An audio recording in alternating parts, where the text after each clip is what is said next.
Kevin Harlan joining us. Kevin, what do we call this Tuesday actually down there on site of this first four play-in? Oh, this is the start. I mean, this is it. I mean, the winners from this, there have been some that have moved to the Sweet 16, the Elite Eight. We've had one team that has played in this and gone to the Final Four. So, with the 2 games tonight and 2 games tomorrow night, the winners advancing to the first rounds on Thursday and Friday. This is very much it. I mean, they're treating this like they should. It's part of the tournament. And while it's not perhaps the position they wanted to be in or thought they'd be in, this is the position they were handed, the bid they accepted and punched, and here they are starting tonight. Kevin, I have to be selfish here for a little bit because one of the great things that I love listening to you in a broadcast, whether it's on television, on radio, is always the uniform description. And so I know tonight, Fairleigh Dickinson and Prairie View A&M, do you already have the descriptions down so that I can get used to getting ready to listen to them tonight? What are the descriptions of the player uniforms tonight? Well, we're on TV, so I just save that for radio when I've got people driving all over the country and can't see the picture. They don't know what kind of uniforms the teams are wearing, which is all part of what I think makes radio special. Is you try to just describe what you see, but when you got TV like tonight, all it is just kind of accenting the great pictures that our CBS and Turner crew will shoot out to the rest of the country and the rest of the world, and it should be pretty. I think it should be a pretty good scene. These are teams that have worked hard to get to where they are. Smaller schools, conferences that don't perhaps have a lot of the major conference glitter. Temple certainly from their conference, a team that we know and has been to multiple NCAA tournaments, but the fact of the matter is the Fairleigh Dickinsons and the Belmonts and some of these other schools that have been here in the past are here tonight, get a chance to really shine alone. There are no other games going on, unlike Thursday and Friday when you've got multiple games on multiple networks being shown, many overlapping, but tonight it's just these 4 teams, these 2 games, with a chance to advance and become one of the early stories of this tournament. Kevin, with so much work that you do, whether it's the NFL, NBA, and now with college basketball, at what point do you start to kind of hone in on your March Madness preparation? Is it a full year length of just kind of keeping an eye on it, or when does the Kevin Harlan kind of bring himself to just go all basketball, college basketball for the tournament? Well, when my regular season ends with CBS with the NFL, we start college basketball right after the week after. So it begins just kind of very casually in November and December. And then when they start assigning games to us at CBS in January, February, and into March, you obviously are knee-deep in it. I'm doing the NBA at the same time for TNT, so there's a lot of basketball to keep track of.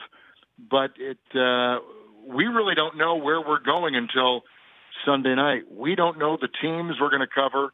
We don't know where we're going to be Sunday night. So really, this is kind of it's kind of like hand-to-hand combat with the schedule.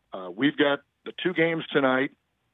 We'll jump on a plane after the game, and our site is Des Moines, and we'll fly tonight to get to Iowa and be at practice at 11 o'clock tomorrow morning to watch the 8 teams practice. And we personally think that site is loaded with Michigan and Michigan State and Louisville and Florida. I mean, some great teams are there with a lot of national interest, and that gets us pumped. But you're just trying to survive with literally every minute you have. Like, this is the only interview that I'm doing between now and the weekend because every minute is so precious just to get up to date, make out your boards, get your stories set, meet with your crew, meet with the coaches. I mean, there's just not enough time. So you try to make sure you've got a good grasp of the headlines especially with teams like tonight that I've not seen any of these teams play except on tape. I've done a Michigan game. I've done a Michigan State game this year, so I've had a chance to see them. But a lot of us are going into this thing blind, and it's like you're fighting in the jungle. You're just trying to survive and make sure that you've got names correct and mascots correct and records correct, and you give each of these schools that have worked so hard to get to this platform. You work your hardest to make sure that each of these schools feels important, and you've got their information correct, and that you present their school and their team, players, and coach the right way, and that really is at the forefront of our thinking. CBS Turner NCAA tournament play-by-play, I guess, caller of everything. I call you an announcer, but I can call you an announcer of NFL as well, and an announcer of the NBA as well. But he's on college right now. He's Kevin Harlan. And Kevin, the reason why I want to ask you this one is because you've been covering, basketball, whether it's the NBA or college, for many years. But going into this tournament, this year's 2019 NCAA tournament, I think the name that everyone pretty much knows is Zion Williamson. Like, you've seen a lot of basketball players. What have you seen from Zion Williamson that makes him so special? Well, his footwork is incredible. His basketball acumen, his vision on the floor, kind of belies his age. He is sturdy and yet incredibly dynamic and athletic. Has a great sense for his team, and he's emotionally involved. He's incredibly passionate.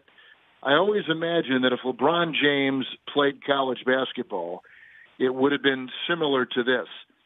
The thing about Williamson is he's been so devastating, really from the get-go, but certainly these last 3 months or so, that he's so captivating in the way he dominates the game.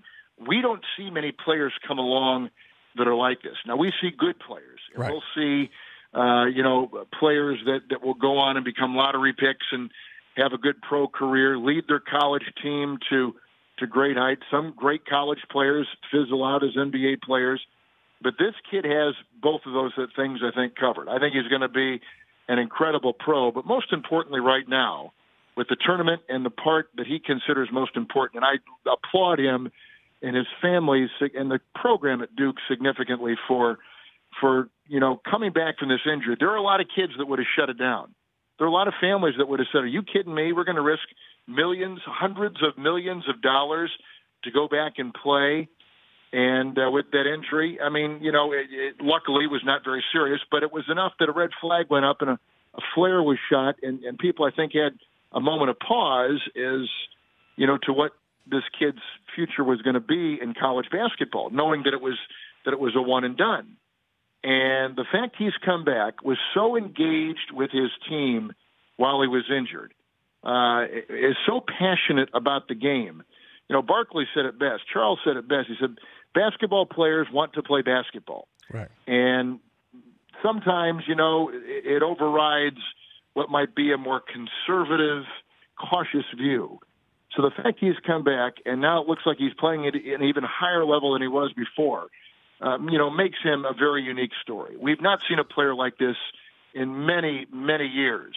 So when you're watching him this weekend, and you watch him next weekend, and you probably will see him in Minneapolis the following weekend, I mean, I hope we can just all appreciate, with the one-dones looking like they're going to fizzle out here pretty soon, right, that this kid for 18 is as remarkable a freshman as the game has ever seen. Historically, as great as the game has ever seen at this age, and of course with that program just puts him on even higher a pedestal. So I love everything about the kid. I applaud him playing when he probably could have easily taken off the shoes, figuratively, and said, that's it for my college career. He has come back and he's playing, and this is great for the game. Sends a nice message, I think, too, that the team sometimes is greater than one person, and I like that story.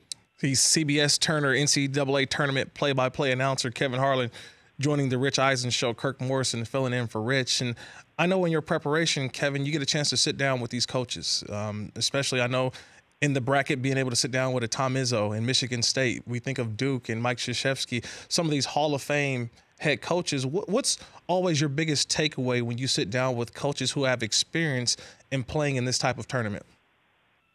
Well, Kirk, I think the number one thing is players come and go. Right. And recruiting classes come and go. But really the most significant emblem of that program is the coach. And you talk Izzo, and you talk Krzyzewski, and you talk Bill Self. Right. You talk Fran Dunphy at Temple, who's going to retire once his team is out of this tournament at 70 years of age. He's been around forever. He's coached at Penn. He coached at Temple. Respected head coach. You think about the players that played, but when you get to these legendary guys, you think about how they represent their program. That it's so identified with the coach. Calipari at Kentucky, and on. All these guys, they build their reputations. They wear their school colors with great pride, and they become as much a part of why that school is what it is as the mascot itself. So I just think that they've got this innate way of preparing on short notice for teams maybe they've not seen early on, in particular in the tournament. And just have a routine and a system that they follow. They don't try to reinvent or deviate or switch up or anything. They put a system in place and a preparation for their team in terms of practice and travel and time with watching film, and they don't deviate and they don't panic. They don't look and go, oh, woe is me, I've only got a day and a half to prepare. How do we go about this? They've been through it so many times.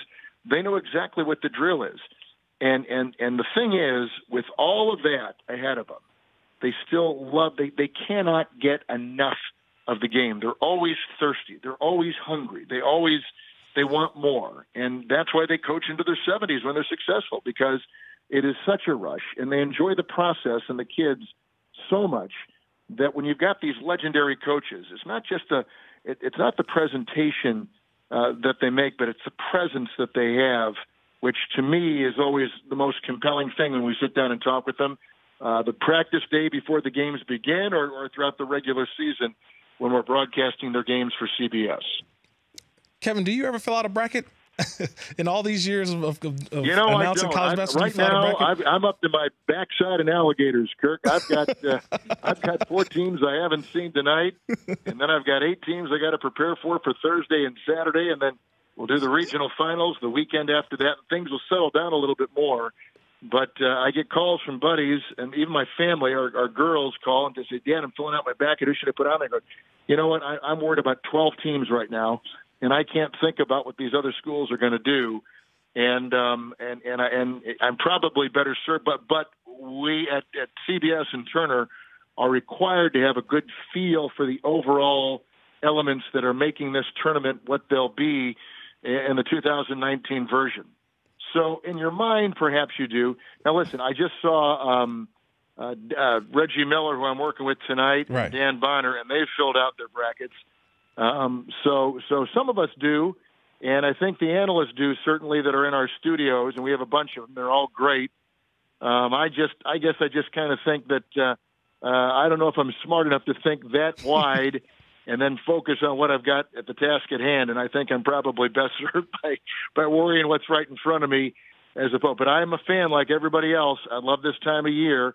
We're blessed to be doing this as broadcasters. I think we're lucky as fans to have 3 weeks tie up so nicely the national championship and who the best teams are and the thrill of that. And we're going to be the first game on from Des Moines. Yes, sir. On Thursday. We'll be on the first game of the tournament when it gets down to the 64 from Iowa on Thursday at 12:15 Eastern. The next game will start about a half hour later. And so that responsibility and being in that position and trying to set the tone for the next 3 weeks is really an honor, and I don't take that lightly. But I figured that a lot of times, Kirk, I better worry about the teams I've got to broadcast and and I'll catch up on the other stories as they unfold. Well, I know tonight, 6:40 p.m. Eastern Time on True TV, it's Fairleigh Dickinson, Prairie View A&M, University of Dayton Arena tonight. Kevin Harlan will be on the call along with Reggie Miller. You mentioned Bonner as well. Look, Kevin, I will let you go rest, finish up what you got to do, and I can't wait for tonight's broadcast. Me too, Kirk. You're nice to have me on. Thanks so much. Well, I'll look forward to the next time we visit. Yep, we got some NFL, NBA talk next time. I'll let you finish up your college basketball duties. Appreciate it, Kevin. That sounds good, my friend. Thank you so much. Oh, the great Kevin Harlan, CBS, Turner, NCAA tournament play-by-play announcer. The Rich Eisen Show, weekdays at noon Eastern on Audience.